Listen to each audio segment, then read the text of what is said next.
میں تم سے کہتا ہوں کہ بدکار کا مقابلہ نہ کرنا۔ انجیل مقدس متی کے انجیل اس کے 5ویں باب میں سے۔ ایک دن یسوع نے اپنے شاگردوں سے کہا، تم سن چکے ہو کہ کہا گیا تھا کہ آنکھ کے بدلے آنکھ اور دانت کے بدلے دانت، مگر میں تم سے کہتا ہوں کہ بدکار کا مقابلہ نہ کرنا، بلکہ جو تیرے دہنے گال پر تمانچہ مارے دوسرا بھی اس کی طرف پھیر دے، اور اگر کوئی عدالت میں تجھ پر نالش کر کے تیرا کرتا لینا چاہے تو چوگا بھی اسے لے لینے دے۔ اگر کوئی تجھے ایک کوس بگار میں لے جائے، اس کے ساتھ 2 کوس چلا جا۔ جو کوئی تجھ سے کچھ مانگے اسے دے، اور جو تجھ سے قرضہ چاہے اس سے منہ نہ موڑ۔ پاک کلام کے پڑھے اور سنے جانے پر خدا کی برکت ہو، خدا کا شکر ہو۔ آج لتوریائی 11ویں ہفتے کا سوموار 17 جون۔ آج کی پہلی تلاوت میں جہاز نبوت جو جزرائیلائٹ ہے اور اس کا ایک وینیارڈ تھا، یعنی اس کا ایک تاکستان تھا، وہ بھی تھا اہاب کنگ کے جو سماریہ کا کنگ ہے اس کے ساتھ میں تھا۔ تو اہاب کہتا ہے کہ نبوت جو ہے وہ اسے اپنا جو پاکستان ہے وہ اسے دے دے، اور اس کے بدلے میں وہ اسے بہت بڑا باغ بھی دے گا اور بہت زیادہ اور زمین بھی دے گا۔ لیکن نبوت جو ہے وہ کہتا ہے کہ یہ تو میرے آبا و اجداد کی زمین ہے اور اس کو میں تمہیں نہیں دے سکتا۔ تو بادشاہ جو ہے وہ اس بات پر، اہاب بادشاہ اس بات پر بڑا ناراض ہوتا ہے، بڑا افسردہ ہوتا ہے، اور گھر جا کے اس نے کھانا پینا بھی چھوڑ دیا کہ اس کے محل کے ساتھ میں جو زمین ہے وہ جزریل کی ہے، نبوت کی ہے۔ تو وہ اس بات سے پریشان ہوتا ہے، تو اس کی بیوی آ کے کہتی ہے کہ تو کھا پی، تو کیوں ڈرتا ہے، اور میں تجھے لے کے دوں گی یہ زمین، اگر وہ تجھے نہیں بیچتا ہے، تجھے نہیں دیتا ہے تو میں تجھے لے کے دوں گی۔ اور پھر وہ ایسی چال چلتی ہے کہ وہ لوگوں کو بھیجتی ہے کہ وہ جائیں اور جا کر اس بات کا اعلان کریں کہ جو نبوت ہے وہ اچھا آدمی نہیں ہے، وہ برا انسان ہے اور اسے مار دینا چاہیے۔ اور ایسا ہی ہوتا ہے، اور لوگ جاتے ہیں اور جا کے نبوت کو مار دیتے ہیں، اور پھر بادشاہ جاتا ہے اور وہ اس زمین کو ہتھیا لیتا ہے، کیونکہ اس نے جان سے مار دیا تھا۔ جو مالک تھا نبوت جو تھا وہ اپنے جو وینیارڈ ہے اور جو پاکستان ہے اس پر قبضہ کر لیتا ہے۔ آج کی انجیل مقدس میں خداوند یسوع مسیح کہتے ہیں کہ تم نے سنا ہے کہ کہا گیا تھا کہ تم آنکھ کے بدلے آنکھ اور دانت کے بدلے دانت، لیکن میں تم سے کہتا ہوں کہ تم کسی بھی صورت میں اپنے بھائی کو نقصان نہ پہنچاؤ، اور ہمیشہ جو ہے وہ اپنے دشمن کو بھی پیار کرو، اس کے لیے دعا کرو۔ تو میرے عزیز بھائی اور بہنوں، آج کی ان تلاوتوں سے ہمیں کیا درس ملتا ہے؟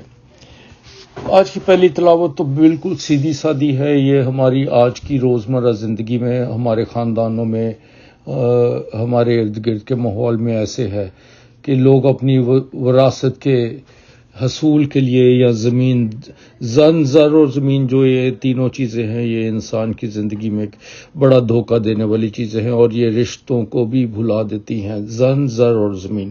اور آج ہم لوگ بھی انہیریٹنس یا وراثت کے لیے ہم اپنے بہن بھائی جو عدالتوں میں بھی جاتے ہیں، لڑتے ہیں، جھگڑتے ہیں کہ میرا اتنا حصہ ہے، میرا اتنا حصہ ہے، مجھے ماں باپ سے اتنا حصہ مل جائے۔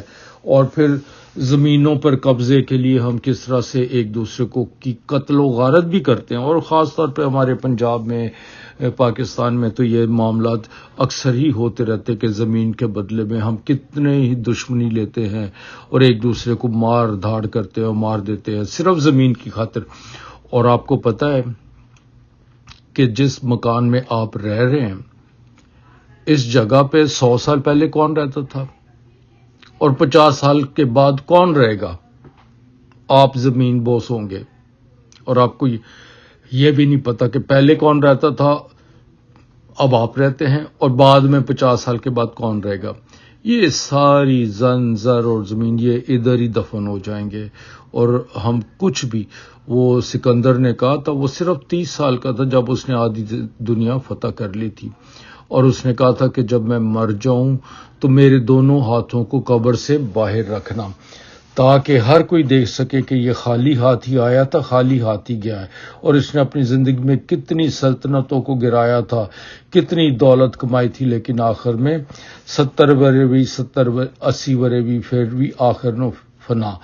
تو ہم جتنا مرضی لالچ کر لیں اپنی زندگی میں، جتنا مرضی کما لیں، آخر میں پھر بھی فنا۔ اور جو دولت آپ اپنے بینکوں میں رکھتے ہیں، جو زمینیں آپ نے اپنے لیے خریدی ہوئی ہیں، قبضے میں کی ہیں، یا جو دشمنیاں پالی ہوئی ہیں آپ نے، وہ سب ادھر ہی رہ جانی ہیں، اور جب ہم جائیں گے تو ہمارے ساتھ کچھ بھی نہیں جائے گا۔ ایک محبت ہی ہے وہ سامان جو ہم اپنے ساتھ اپنی قبر میں لے کر جا سکتے ہیں۔ تو کس طرح سے زمینوں پر جھگڑے ہوتے ہیں، اور یہ خدا یہ پرانے زمانے میں بھی ہوتے رہے ہیں، انبیاء کے اوقات میں بھی ایسا ہی ہوتا رہا، اور آج بھی ہم نے یہ دیکھا کہ کس طرح سے زمین کی خاطر بادشاہ جو ہے وہ اس خدا کے بندے کو قتل کروا دیتا ہے اور پھر زمین پہ قبضہ کر لیتا ہے، بعد میں تو خود بھی مر جاتا ہے اور اس کی بھی زمین نہیں رہتی۔ تو آج کی انجیل مقدس میں خداوند یسوع مسیح میں بہت اچھے طریقے سے بتاتے ہیں کہ آنکھ کے بدلے آنکھ اور کان کے بدلے کان، اور بدلہ لینا، لیکن میں کہتا ہوں کہ تم اپنے دشمنوں کو بھی پیار کرو، ایک دوسرے کے لیے دعا کیا کرو۔ اچھا، اب یہ ہے کہ اگر ہم لڑائی جھگڑے جنگ کی حالت میں رہیں تو میرے عزیز بھائی اور بہنوں، جنگ آج کوئی بھی نہیں جیتتا۔ کوئی بھی لڑائی ہو، کوئی بڑا پہلوان کسی بچے سے لڑ رہا ہو تو کوئی بھی نہیں جیتتا۔ ہاں، بڑے پہلوان کے ساتھ بچے کی لڑائی ہو رہی ہو تو لوگ کہیں گے ویکھو جی بچے نہ لڑن دے۔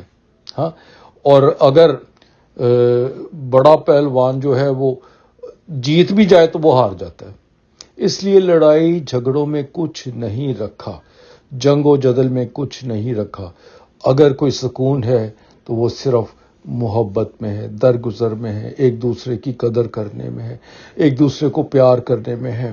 اس لیے ہم چھوٹی چھوٹی ملکیت پر، چھوٹی چھوٹی باتوں پر ہم کس طرح سے ایک دوسرے کے ساتھ نفرت کرتے ہیں، لڑائی اور جھگڑے کرتے ہیں، اور اینڈ میں کیا ہے، آخر نو پھر بھی فنا، تو مر تو پھر بھی ہم نے جانا ہی ہے۔ تو اگر آپ نے کوئی اپنا سامان اکٹھا کرنا ہے اپنی ہمیشہ کی زندگی کے لیے، تو love is the only luggage you can take to heaven. باقی پیسہ، تیلا، کٹا مٹی، لڑائی جھگڑے، یہ سارے ادھر ہی رہ جانے ہیں۔ تو زندگی تو بہت چھوٹی ہے، 70 سال ہے، 80 سال ہے، 90 سال ہے، آخر نو پھر بھی فنا۔ تو کیوں لڑ جھگڑ کے، ایک دوسرے کی بےزتیاں کر کے، ایک دوسرے کے ساتھ دشمنیاں کر کے ہم اپنی زندگی کو کیوں خراب کرتے ہیں؟ اس لیے آئیے خداوند یسوع مسیح سے سیکھیں۔ خدا جو نہایت مہربان ہے، اس کی جو خوبیاں ہیں وہ محبت، پیار ہے، اس کی خوبیاں جو ہے رحم ہے، اس کی خوبیاں جو ہے وہ ہمدردی ہے۔ تو اس کی خوبیوں کو پائیں، کیوں؟ کیونکہ ہم خدا کے بچے ہیں، خدا ہمیں پیار کرتا ہے، اور پھر بچے بن کے دکھائیں۔ یہ آپس کی یہ بہن بھائیوں کی وراثت پہ لڑائیاں جھگڑے رہے، ادھر ہی چلے جانا، یہ نہ ایسا کیا کریں، درگدر کریں، کوئی بات نہیں، تھوڑا ہے تو تھوڑے میں کھا لیں، زیادہ ہے تو ایک دوسرے کو بانٹنا سیکھیں، کیونکہ اور کچھ بھی نہیں ہے اس دنیا میں۔ جتنا مرضی جن لوگوں کے بینکوں میں بڑے بڑے پیسے پڑے ہیں نا، آپ یقین کریں ایک ٹیڈی پیسہ بھی ان کا نہیں ہے، کیونکہ یہ انہوں نے اپنے لیے نہیں بلکہ یہ دوسروں کے لیے جمع کر رکھا ہے۔ خداوند آپ کو اور مجھے ایسا ہی کرنے کی توفیق عطا فرمائے، آمین۔